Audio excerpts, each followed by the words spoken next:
Good evening, fellow Ambazonians. Good evening, ladies and gentlemen, and welcome to the Scope Television. The show for today is the Eagles Talk.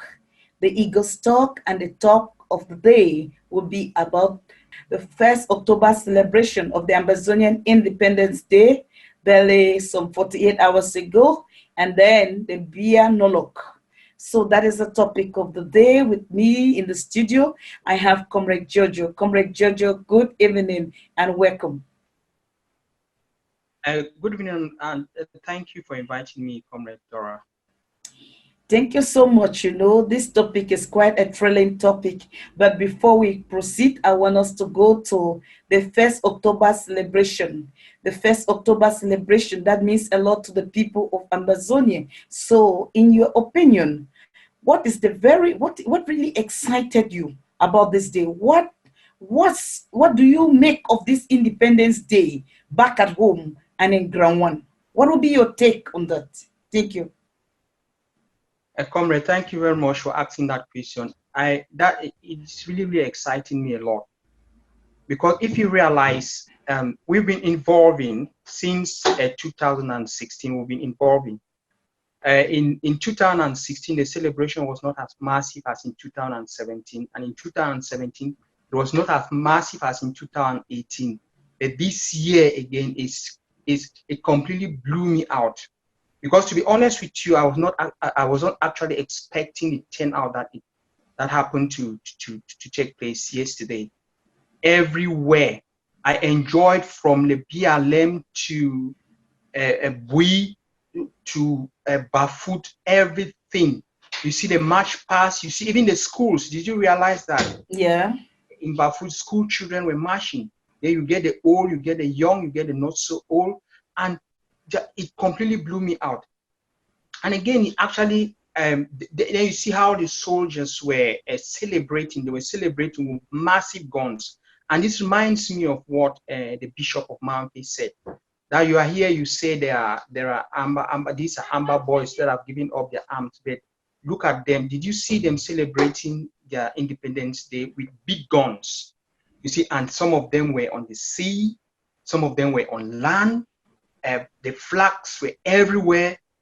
And what really excites me more about this is that an international community is actually talking about it. For instance, Cohen have shifted massively from his previous stand. During the celebration, he sent a message of congratulations to West Cameroonians who got their independence from the British. He actually said that. And if you listen to him and you listen to what he's been saying in the past, then you realize that it is a massive shift. It's a massive shift from what he used to say. In the past, he used to describe us as the northwest and southwest region of La République du Cameroon. But yesterday, he specified it. That's on the 1st of October, he actually specified it. Congratulations to the West Cameroonians on their Independence Day celebration on the 1st of October, even though he said 1960, but it was actually 1961. So then again, I see some tweets again, the same. The Southern Cameroon, the people of Southern Cameroon, they have actually demonstrated to the world that they have their independence. All they have to do now is to mobilize more and more and get their complete freedom. You see, I was just so excited to the point that I ran short of words. It blew me off. There are pictures all over. You see, then again, you realize it's just like a drama. It's a big drama. Some of them they are deceiving themselves. I'll summarize what Yannick Kawa, for instance, said. Even though some people are picking on his expression, that's not important to me, because what he said was understood by everybody. In a nutshell, what he was trying to say, especially when he said that, yes, you might be saying that they manipulated us, but we didn't need to be manipulated to see what is actually happening on the ground, to see the actual situation. So that, in a nutshell, that is what he said in his message. And that the Amber spirit is really in him. I do not consider him as an Amber fighter, to be honest with you, because An Amba fighter, a real Amba fighter won't give up. Why would you give up? The military, they don't give up. They don't give up. Soldiers don't give up. They fight till the end.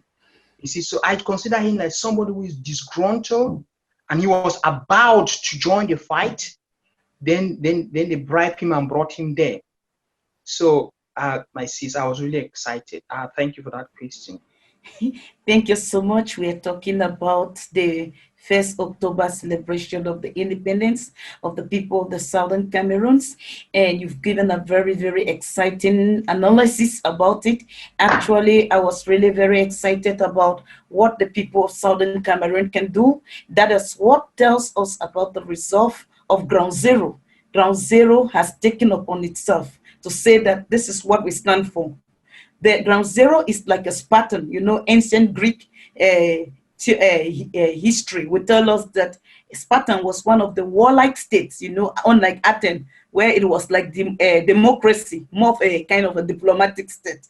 They will tell you a Spartan dies but never surrenders. So most of us probably might have been thinking that those people in Ground Zero are not going to come out. But the march passes, you see the way the people were resolved, you still see hope in their eyes. That is what gave me the excitement, hope. That is what we call the audacity of hope. That is what we call the hope for a people who desire freedom. That is the appetites, the taste of freedom. That is what people want to see. This generation certainly will get it. We will definitely get that freedom because it is no longer, it is a do or die. It is something that we've got to get that freedom. We need it. We have to exercise that freedom. We need to enjoy that freedom in our land, and we need to endure and enjoy and live in the realm of that freedom. That is what I see. That is how I looked at Ground Zero and Ground One. That even though I am a refugee in Nigeria, but I remember my Independence Day. And coincidentally, 1st October happens to be the Independence Day of Nigeria too. So you see the match. That is something to prove to the people that, or to the world, that the Southern Cameroons was a trust territory of the British. If they had their independence, then what happened to that independence? The celebration of this day is a big question mark to those who feel that we are one and indivisible La Republique. That bet, when was La Republique's Independence Day? 1st January 1960. They don't even celebrate it. That is a pity. It's a pity for them. But look at us, 1st October 1961. That is our Independence Day. And look at the turnout. So I feel that Ground Zero is making a very strong statement to us. But notwithstanding, let me move over to you. What do you think? What are your thoughts about we in the diaspora? Did we play a role in the celebration of this independence too?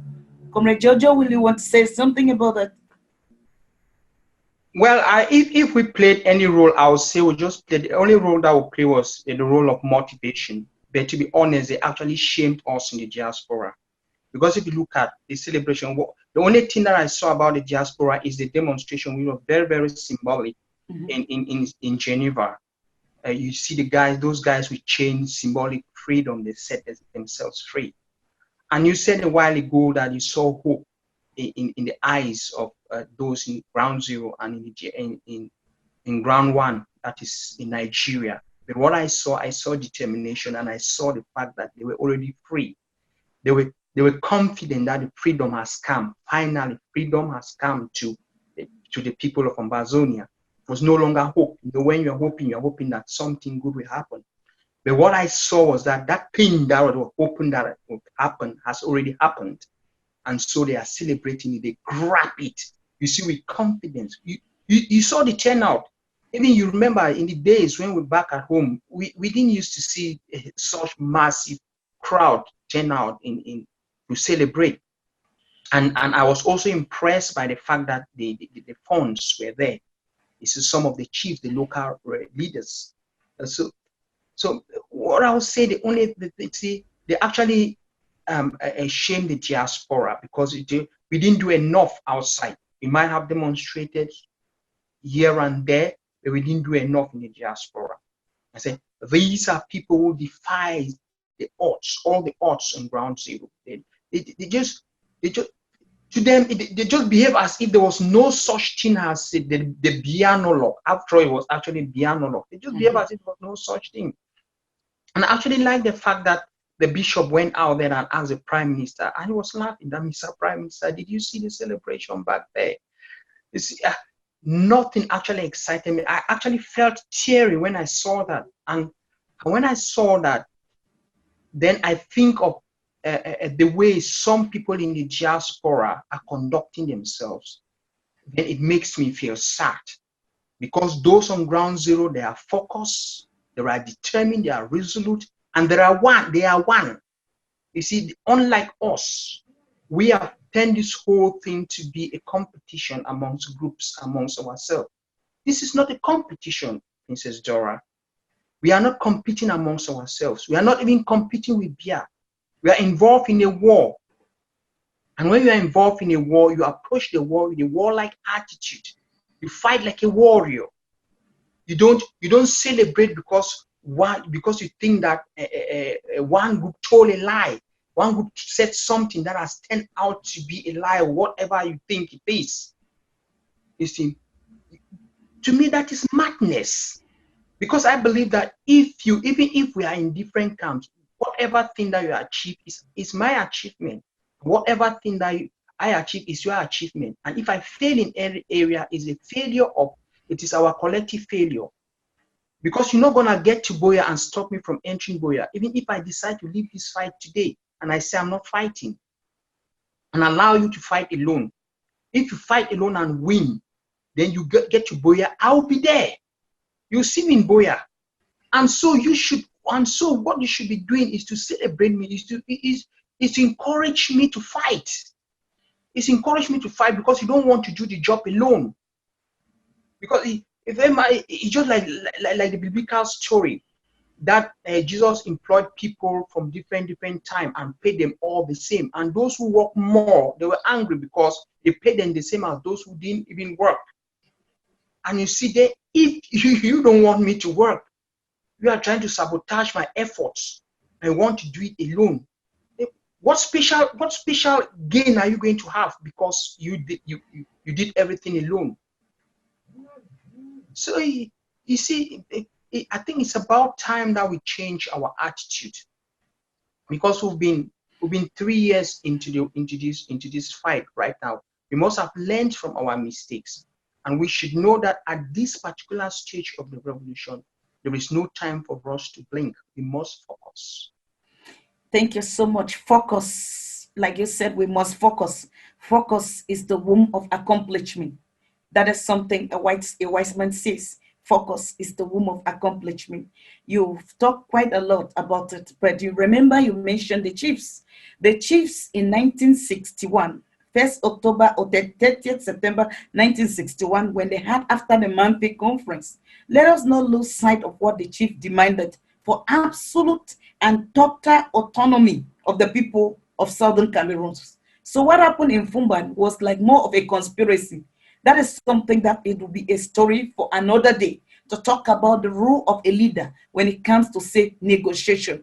What does a leader do? What role does a leader place? That is something that we have to think about. Like from Nabombi of Bafut and P.L. Kale and Augustine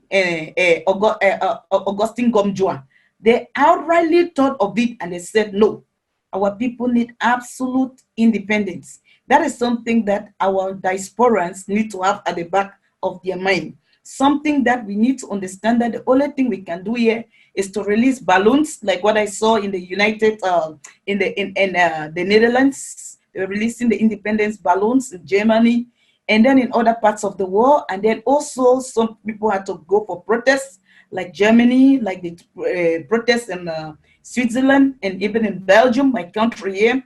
That is a very important aspect, that we came out and we showed to the world. That is Independence Day. Yeah, that day is over. We have celebrated and we are happy and we are glad the media has picked it up. You know, somebody says a picture is worth more than 1,000 words. Yeah. A picture. That is what we have to be tweeting. Tweeting those short messages, break those messages for the independence, tweeting them, tweeting the pictures for the various protests. That is the note of the matter, to make the world know that that day did not pass like a graveyard or a cry that. It was a day worth celebrating.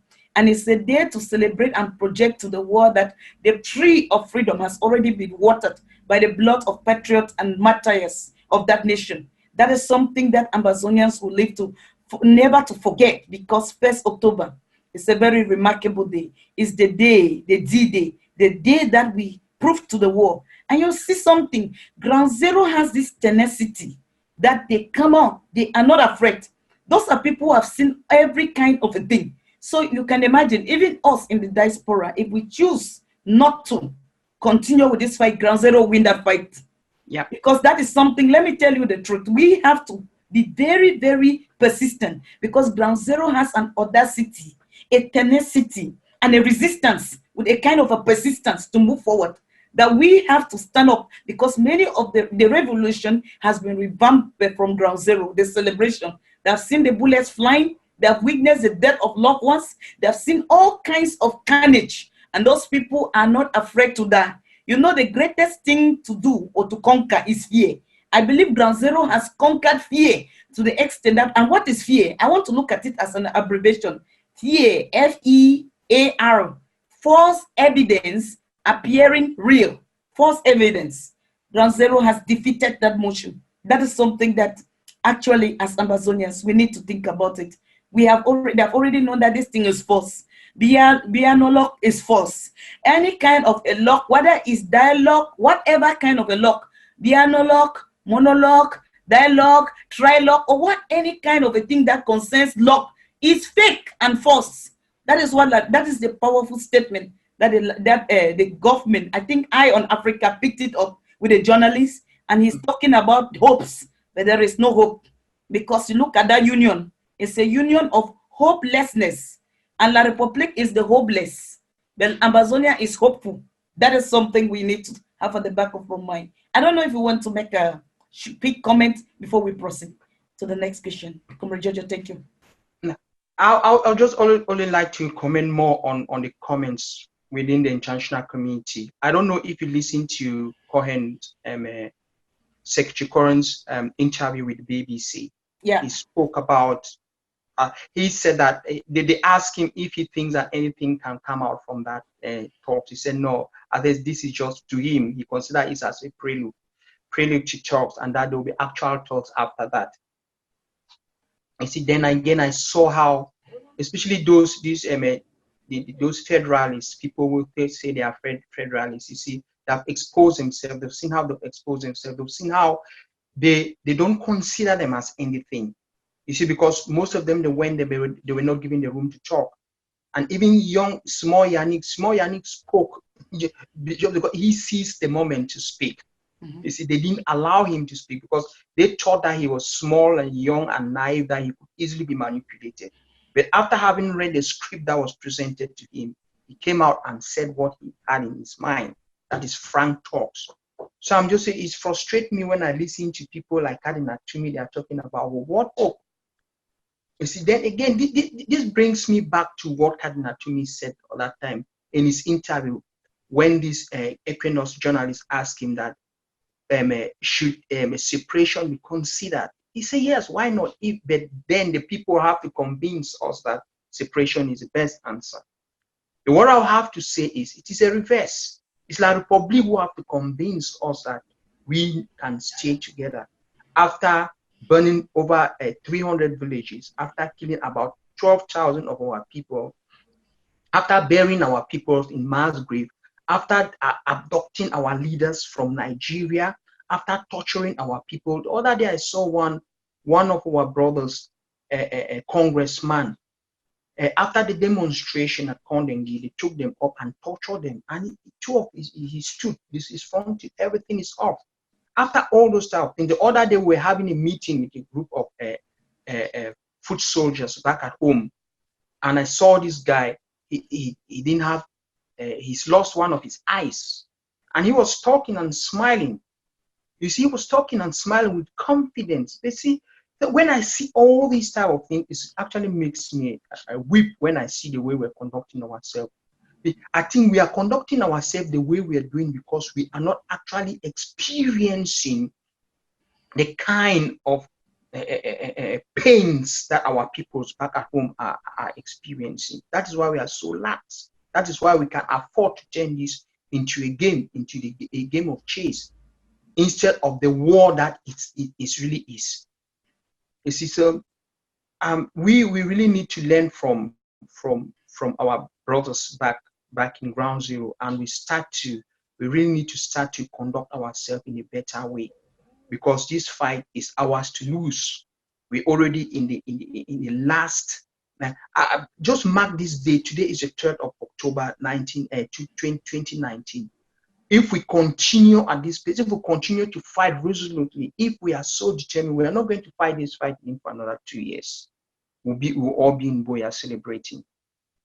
The only thing that can stop us from getting to Biya as early as within 2 years' time is if we do not conduct ourselves, if we continue to misbehave the way we are misbehaving. But I'm so glad that ground zero is focused again, and they are determined. A lot of things you are talking at the same time, but that is very true, because the international community is beginning to see that. When I saw the Gamba Boys dance and their photographs on social media, that sends a strong message to the international community that there is a chain of command. This conflict is maybe a kind of an official kind of conflict, and everybody needs to know that the hour has come. In spite of the thousands that have died, people are still determined to take the bull by the horn. The people have unflinching support for their restoration. That is something that all of us need to understand as Ambazonians, because it is high time that the people make their resolve known to the world. They have demonstrated it for 3 years. And let me tell you the truth. All those little kids that are there have seen the knot of the matter. The only solution is to wipe out every living thing in that territory, and wipe out every living thing from that territory that is abroad, of which that is a total impossibility, because even the unborn babies or the little babies in the womb of their parents, they will come back and still fight, because somebody says a baby is developed to listen. The ears of a baby develops at 4 months. That's 16 months after within the gestation or pregnancy period. They have heard the truth. They'll find out something happened, and they'll know something is fishy. And that is how it is, because the international community now knows that this place is and that is the worst thing. It's one of the most bloody conflicts in the world, even though it is not really reported. And that is the truth about it. All the distractions about this dialogue story is just a joke. It is a joke, because like we already talked about what the international community sees and says. If Cohen, who is a seasoned diplomat for a long time, can make such a tweet, that is a serious matter. If I on African television and the journalist was interviewing the analyst, the political analyst who is specialized in Cameroon, if you listen to the interview by the gentleman, he has seen that dialogue is just a monologue. That's what he reported. And that is addressing a wider range of audience. So you see, everybody is aware of what is happening. But now, let us go back to the dialogue question. Like I told you, the dialogue, the bianologue, the monologue, the trilogue, whatever thing that has lock in it. Just like we hate to hear that word called bilingualism, any kind of lingualism. It is a very painful thing to the Amazonian people. So my question to you is that, what will you want to make about this major national dialogue in this country that they are only preaching grands ambition? I don't understand. I don't know a lot of French. So what will you want to talk about this bianologue? What is called? I don't want to put the name. I don't know what to call it actually. Thank you. As far as I'm concerned, it is a bianologue, like you said. It's a one-man show. You don't resolve a problem that has accumulated for almost 60 years, 6 decades, and you come and call something that you call a conference or a meeting. For how many days? It's not even up to a week. Let's take the case for the United Kingdom, for instance, that have voted to come out of the EU. Could you imagine that after the referendum That's the decision has been taken already. They are leaving the EU. A vast majority of the population, they have voted to leave the EU. It took them 9 full months just to trigger Article 50 to commence the negotiation, the exit process. And exiting is more difficult, is easier than getting into, if you understand what I mean. If you're exiting a relationship, it's much easier than when you're getting into a relationship. Because when you're getting into a relationship or a union or whatever you want to call it, there are many factors that you take into consideration. But when you're leaving, you just leave. You just want to leave. You just want to abandon everything and leave. I'm saying this to say that it has taken them over 2 years, yet they are not able to negotiate. And this man who calls himself Biya thinks that a problem that has been going on for almost 60 years, then after killing people for 3 years, you just come and call something that is a dialogue to address the Anglophone, you see, called the Anglophone and the Anglophone crisis for less than 1 week. That to me is a joke. It's a joke. It's nothing, absolutely nothing is going to come out from that. The handwriting is already on the wall. They lack options. They don't know what to do. They are just so confused. To me, what they are trying to do is they're just trying to say, let's try this and see what happens. Let's try this and see what will be their reaction. That is what they are trying to do. Because even if you didn't look at when Frundi was talking, he didn't even believe in it, because at the end of his presentation, he told the Prime Minister that he laughed, he chuckled a little bit and said, I wish you good luck, because he knew that nothing is going to happen from that. You see, they go and call some fake people when the real fighters are there, because the situation is in the stage in which it is today because of the fighters. And how do you fight? How do you negotiate when the fighters are still there fighting? Then again, before you commence a negotiation, the results is already known. It's just like his elections. Before any election, we already know the results. We are just waiting for the percentage that we announce this time. Then to me, it's a complete non-event. It's not something that we should be wasting our time to even talk about, because it is nothing. Like I've said, La Republique, they are organizing their major national dialogue. It is now our place, us, the people of Ambazonia, to organize our own major national dialogue, to get ourselves ready for the real dialogue. Because the only way through which this problem can be solved is for a dialogue to take place between La Republique to Cameroon and the people of Ambazonia, or let me just call it Southern Cameroons, with mediators, not only mediators, with facilitators, with people who will be able to see into it that the decisions that are arrived at the dialogue or negotiation will be implemented within the shortest time possible.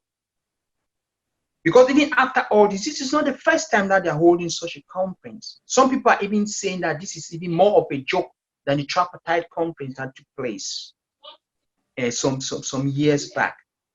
They say the first and second ACT conferences are even more serious than this, because they discussed and took resolutions. There were actually debates and counter debates. But here they hire some people to come and boo when they're talking about something. Frundi was even talking about two-state federation and they were booing. They wanted him to talk of one and indivisible, as when Bala was pretending and talking of one and indivisible. That man is a betrayer. That man is a crook. You come and say, I believe in the one and indivisibility of the country. How do you believe in the one and indivisible of the country? Do you build somebody? If you believe one and indivisible, it's not about talking. It's about action. Because if you look at here in the United Kingdom, the Prime Minister doesn't need to come out and say, I believe in the one and indivisibility of the United Kingdom. It is action that speaks. Because if you even look at, even though the Republic of Ireland is not part of this United Kingdom, but they have a special relationship with the people of the Republic of Ireland. If, for instance, you are an Irish, when you come into this country, you are just treated, you are British. And their status, whether or not Britain leaves the EU, their status their relationship with Britain will not change in any way. That is how you establish a relationship. You don't establish a relationship by coming out and making pronouncements. That is nonsense. Only people without ideas do things like that. And this is some of the things that make the white man to be laughing at us, that we don't know how to establish relationship. We don't know how to build relationship. You don't build relationship by talking, coming out and talking. You build relationship by taking certain measures. When the Scottish people were given the opportunity to decide whether or not they want to remain within the kingdom of the United Kingdom, they were given some promises during the campaign. They told them that if you vote to stay within the United Kingdom, we'll give you more power, we'll give more devolution. And today they have their own currency. That this is something that people do not know. Their educational system is different from the educational system. They manage their educational system. They have their police, they have their first ministers. But in all this, there are some people who are still agitating for complete independence, even though they are being treated well. And if you look at even in the United Kingdom, it is only England with the biggest population that doesn't have a parliament of their own, who do not have a first minister of their own. Why? Because they want to give more powers to the smaller, to the minority, so to say. And let's also take the situation in Canada. For the past 10 years or so, the Prime Minister of Canada have always come from Quebec. And Quebec is not even up to Quebec is not even up to a 1/5 of the total population of Canada. They gave them a referendum to decide whether they want to remain part of Canada or they want to become a nation. And they are still planning to organize another referendum in 2022. You see, this is how you build relationship. I was having a conversation with somebody who told me that what people don't understand is that a relationship is a full-time job that you work on constantly. You constantly work on to improve on that relationship.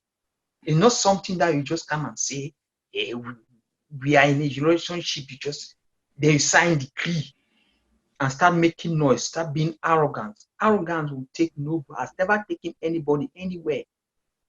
Hitler thought arrogance would take him, will make him to conquer the world. But where did he end up?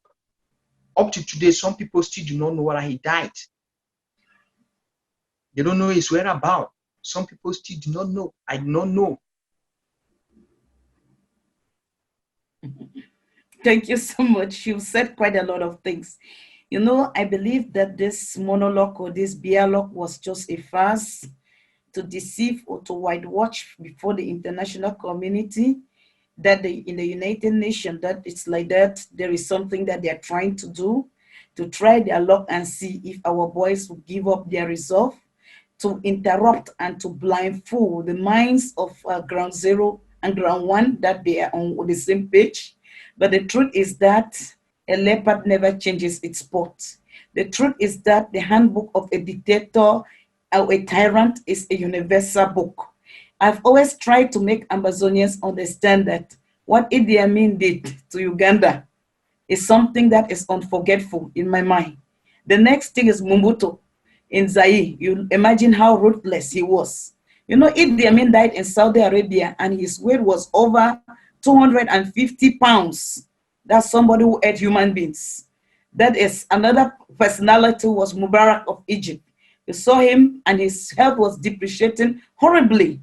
If you look at Saddam Hussein, you will see what happened to him. The way he slaughtered he and his son, Ude and Kuse, performed a slaughter, a massacre of about 2,500 persons from morning to sunset. So from the dawn to sunset. Can you imagine that? That is how the handbook of a dictator is. And a dictator, if you want to talk to him, he can just bring out a counterfeit. They are always ready to play a certain music so that other people will think that the music is good. Beneath that music is a knife. The music is going on just like a vapor. Under it is a very hot knife. Killings. If he was making dialogue, why is it that the military, Ambazonia is still militarized? This is a question that both of us have been discussing so many times. Have you ever seen a country that says it is one and indivisible, and yet they have 3 toll gates within the same country? When you travel through Federal Republic of Nigeria, it's approximately 900,000 square kilometers, twice the size of Cameroon, La Republique, and Ambazonia put together. But let me ask you a simple question. If you had to travel from Lagos to Kaduna or to Maiduguri, which is the extreme north Nigeria, have you ever seen a custom post within the country of Nigeria? That is something that tells us that La Republique knew that someday this thing has not been settled. The custom post tells you that you are crossing international borders. So if you cross Matazum or Menji at Libialem or the Mongo to go over there and kill people, do you expect, are you not a war criminal? You should be a war criminal. The arm of justice will definitely not spare you. That is something that when I look at this is dialogue or monologue, that he has already predicted the outcome, and his outcome was decentralization. I was wondering, how comes I have already taken my decision? I need to ask for your opinion. And I'm saying that we are together. That is just some kind of, fuss, some kind of tricky manipulation, some kind of stupidity. And like the analyst says that there is no hope. Nothing is going to work. This thing is empty. It's fruitless. It has nothing to do. We are not going to advance. That is the kind of state he is playing. You don't play games on people. Meanwhile, we Ambazonians know that it's like that. We know that the previous French presidents, who happened to be the godfather, like Francois Mitterrand, he said that they should never accept even federation. Do you remember when the Canadian government wrote to the government of La Republique asking them that they should give the Southern Cameroonians this kind of like an autonomous autonomy like what Quebec has? I'm glad you mentioned Quebec. And they wanted to propose a confederation, and the regime just closed up itself. Do you remember? Even I remember when we went for a protest, and a country in Europe said they wanted to propose a federation because I've seen that 2 different people. You know what? That regime had to close itself up. It doesn't want it. So if they don't want confederation, they don't want federation, they have never taught them of these 2 words that they don't exist. Definitely one and indivisible does not exist too in our own school of thought, in our own dictionary. And that is it. You mentioned the kind of people that have died with the kind of atrocities with respect to human rights. Have you thought of the economic sabotage that was perpetuated on West Cameroon when we joined these people in 1961? You know that how our institutions of economy crumbled because of them. Some of our fathers died prematurely. So you can imagine what they had done before they got to our educational system and legal system. That is something that we will never look at that. We don't need a dialogue. A lot of things have happened, multiple things. We need a multi-dialogue. That's why we are talking of a mediated, facilitated, negotiated agreement.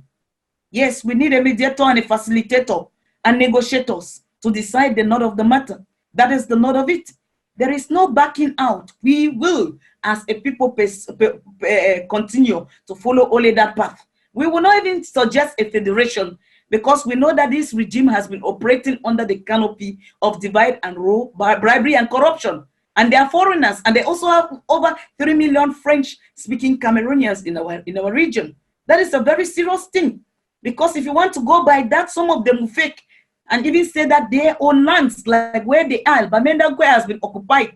Upstation Bamenda has been occupied by those people, and they claim now that they're indigenous of that land. So the best thing is to negotiate. And by your name, we know you. We know that you are from the Mongo. We are going to tell you how our conditions, our own immigration Not that we're going to say we're going to kick some people out, but we're going to tell you how our foreign ministry or foreign affairs or external affairs is going to deal with you as an immigrant who came to our land. That is something. We cannot go. A federation, a referendum looks like an attractive proposition, but at the same time, it is evil, be detrimental to us. How many million of us have been driven out of the country that we are going to vote to have a landslide victory? That is something that we need to take into consideration. You know, so all this story like that is just a stage, a kind of a little play or a little game that you bought and gave to a little child. That happened in 1961 because we never had mediated, negotiated peace talk. Then now this is 2019. We are not going to that 1961 again. Now we are going to take the bull by the horn, and we are going to do things according to international procedures in the right way, because we were a state. Of course, a state with a prime minister, a parliamentary form of government that was practiced. So, Comrade Jojo, that is how I look at it. That dialogue to me is just like somebody has died in La Republique. They're trying to cry their die. I saw it not as a dialogue or a monologue. I saw it as cry die. That Ambazonia, truly you are gone. Yes, of course, we are gone. The highest thing we can become is neighbors, because geographically we have been bound to condemn to remain as neighbors. We can never be together. Whoever says that we are one and indivisible is the lie, because you can look at the situation of South Sudan and North Sudan. It was one and indivisible. Did it divide? Yes. Even La Republique itself is not one and indivisible. That is something that nobody can talk like that. It's impossible. It's an impossibility. That is something we need to accept it in our hearts and know that the hour has come for us to make the right thing. We've got to do the right thing at the right time, and now is the time to do the right thing. That is it. I don't know how you look at it. Yeah, you actually said everything. If I have to say anything, I'll just be repeating what you've said.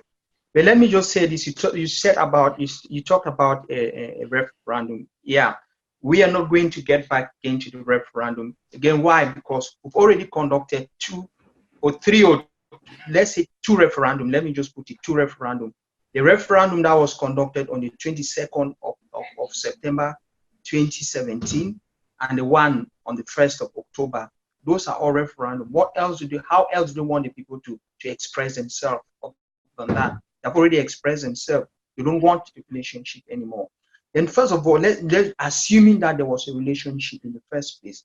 Then secondly, how do you be with somebody who treats you with such disrespect? Somebody the other day, and I saw this man again, he was part of this dialogue. The other day I was watching a video on his social media, and I saw this man. I was speaking English, he was speaking in French. In a meeting with lots of people behind in the background. Mm-hmm. He said even if they kill everybody in the Northwest and Southwest province, that's not going to stop him from drinking his beer. And when he was saying that, he was smiling, very cynical smile, and was sipping his beer. And people behind the background, they were clapping. They were clapping for him. This is a responsible man. This is a minister. Then how do you live with somebody who will come out and say, Biya is even lenient because according constitutionally, he has the power to kill everybody in the Northwest and Southwest. And I don't know, the other day you and I were having a conversation, and I told you about the cousin of mine who had an altercation with one francophone La Republique citizens in America, the United States of America, just because the lady said, say how I wish Biya just destroy all of them. How many of them are they even? You see, then how do you stay with somebody that over 3 years we've been demonstrating, we've been crying, our property have been destroyed, our sons and daughters have been killed, our people have been buried in mass graves, our houses have been burned down, over 300 and something villages, and you've never seen any of them go out to protest, to say, no, all this must stop. They are our brothers. That's not how brothers operate. Because me, if even my friend, if I'm walking on the way and I see somebody fighting my friend, I'm not going to ask what happened. I'll just join the fight. I'll just join the fight and attack the other person. Then when we fought, then we'll start discussing. I'll start asking you what happened. That is how brothers operate. As simple as that. This is simple logic. But for the past 3 years, what have they been doing? Some of them, they have been celebrating openly. Some of them have been celebrating. You see, then how do you relate? How do you feel comfortable to relate with such a person? You might want to talk about reconciliation. Yes, we'll reconcile and become good neighbors. It doesn't necessarily mean that we'll have to live together again. Because if we live together, the whole atmosphere is polluted. It is toxic and it's suffocating us. And that has made us now to equally hate them, to develop this mutual hatred. There's mutual hatred. I know there are some wonderful Francophones who are regretting. There was this woman that I really admire. She's a lawyer. She works in Douala. She herself spoke in one of her outings and said that, après d'avoir tué tout le monde, comment on peut vivre ensemble? Vivre ensemble maintenant, c'est loin. That is to say that after having done everything that they have done, after having killed people the way they have killed people, after having treated people the way they are treating them right now, how can you possibly talk again about living together? And she said, living together is a far-fetched dream. It cannot happen. That is what she said. That is a reality. Living together cannot happen. And with that desperate. So when I see people who are still talking about federation, even confederation is not something that's going to work. Confederation that will recognize us as a people, even if we have our own money. Just the fact that we'll have some areas that will be cooperating on will still bring us conflict. The only way through which we can live peacefully, like I said the other time, like the relationship between the United Kingdom and the Republic of Ireland is a very healthy relationship of mutual respect. They respect them more. They respect them more than they respect the Republic of Ireland, even more than the people of Northern Ireland. And if you look at in the negotiation with Northern Ireland, in the Good Friday Agreement with Northern Ireland, the Irish people, one of the terms and conditions of the Good Friday Agreement is that at a certain point they will allow them, both Ireland, to decide whether they want to form a republic. And right now, the people of Northern Ireland, they can choose whether to have an Irish passport, a British passport, or to have both Irish and British passport. That is how you negotiate a relationship. You don't come with arrogance and just say nonsensical things because you think people are desperate. Let me give you a personal example. Even if I'm dying hunger and you do not treat me, then I come and complain to you, say, Comrade Dora, please, Princess Dora, please, can I have some, say, 10 pounds, let me go and buy some food. If you take the 10 pounds and throw it on the ground and say me to pick it, I better stay hungry. Just because I'm hungry doesn't mean that I have to behave as if I'm desperate. And that's why when I see all those people who are talking about federation, it's like it is La Republic people who is giving them air to breathe. On the contrary, we are the one giving them air to breathe. And that is why they are so desperate to hang on to us. These are the same people who've been calling us for the past 58 years that the Biafra, Nigerian Biafra, go back to where you come from. And these are the then now today they want to pretend. What hypocrisy. Sometimes when I see them do all this, it's like I should just squeeze somebody's neck. Because this is pure hypocrisy. And even if, like you just said, I don't know how far you were serious about what you said, that Biya said a federation, there will be federation. They said 22 years ago about decentralization. What happened with that decentralization? That's the question that I'm asking you now. So the handwriting is on the wall, and I think I will now want to urge the international community, now that they have started to recognize us and to the point that they are referring to us as West Cameroon, I think it's about time for them to be calling us West Cameroon or Southern Cameroonians, because it is this thing that when they narrow us down to regions of La République du Cameroon, that is, when they do this, they are abating genocide, the ongoing genocide that is taking place in the Southern Cameroon, because it is for this same reason, because it's this same argument that La République is using to kill our people, that they are kind of trying to safeguard the territorial integrity we are no lesser sovereign than La République du Cameroon in any way, because the facts are there.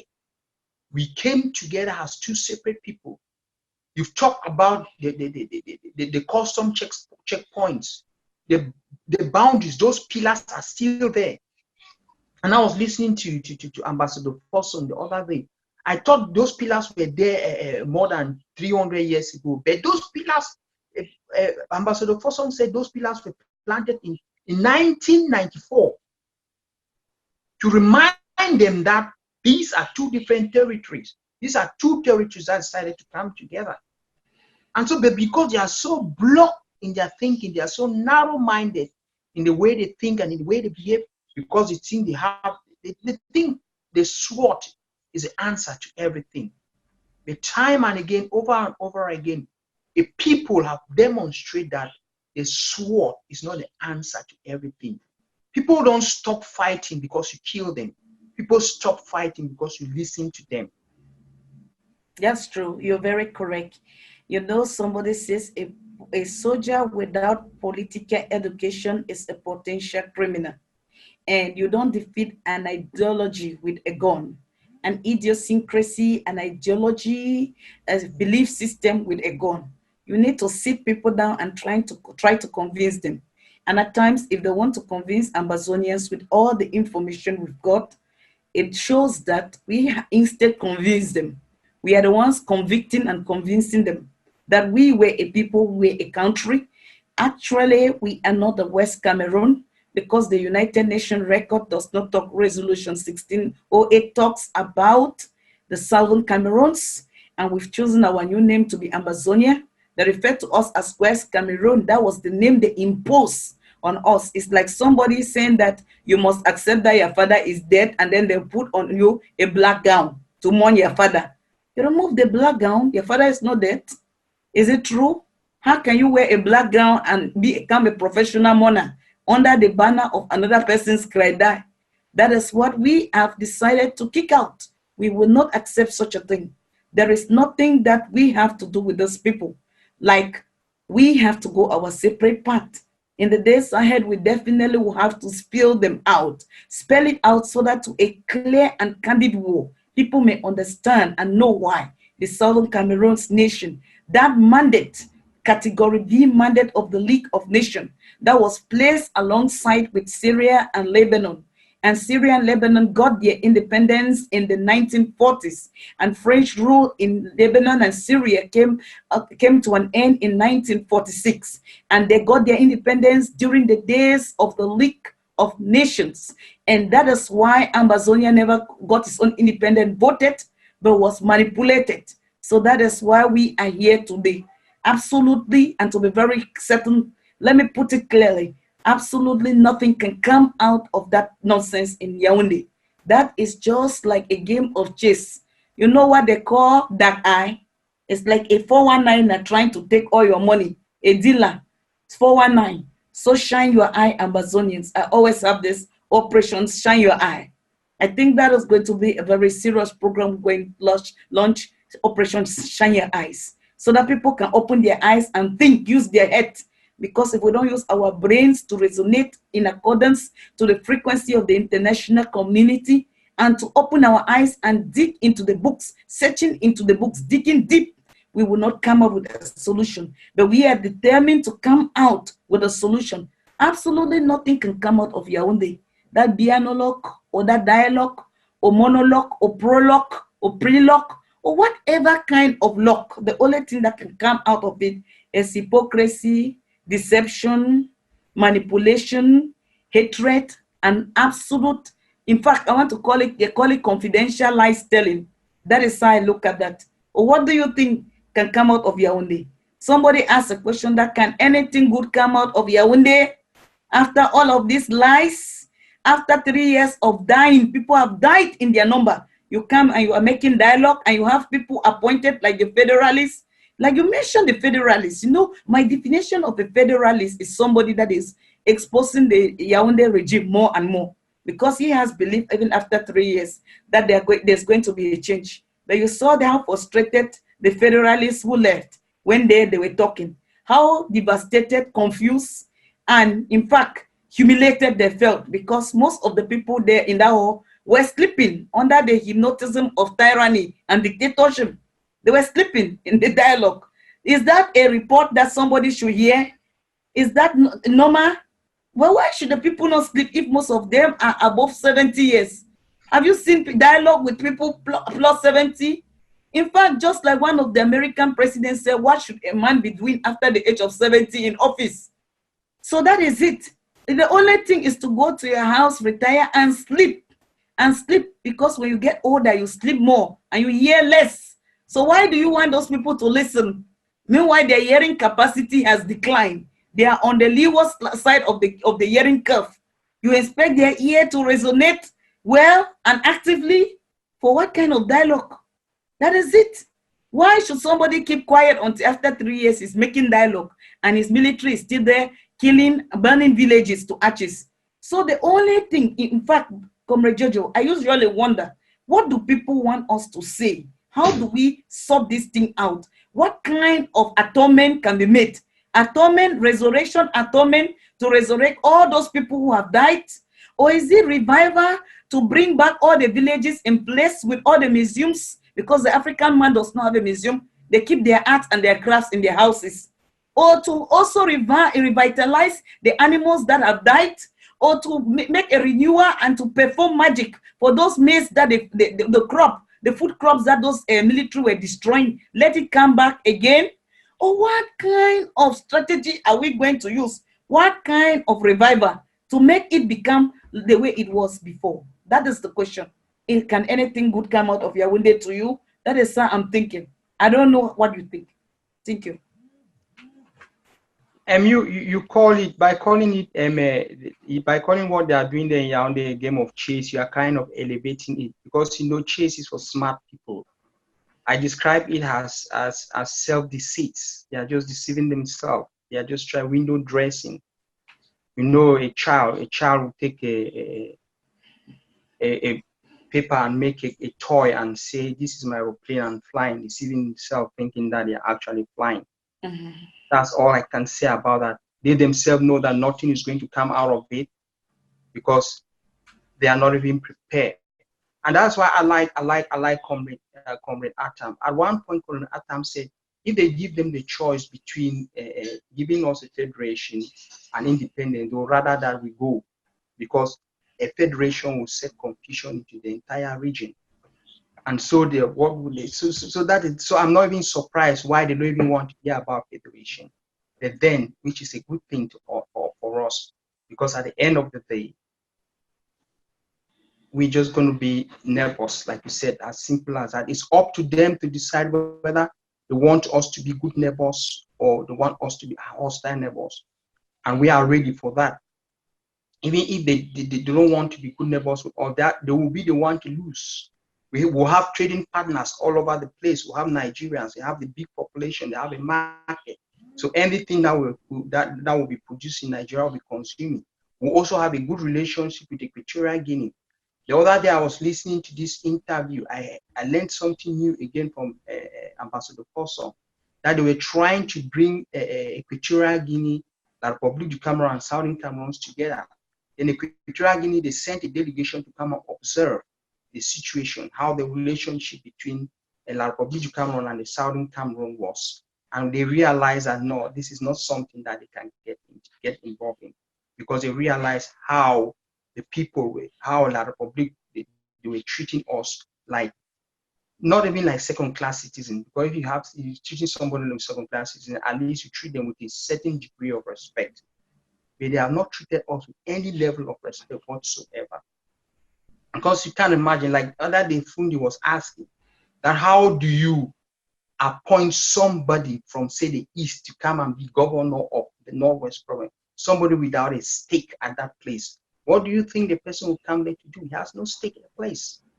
The person will also come there to tell that. That's why they can come there and call us dogs. Because if I'm governor in, say, the Northwest, I will not open my mouth and call them dogs, because if I call them dogs, I'm equally calling myself dog, because I'm from that area.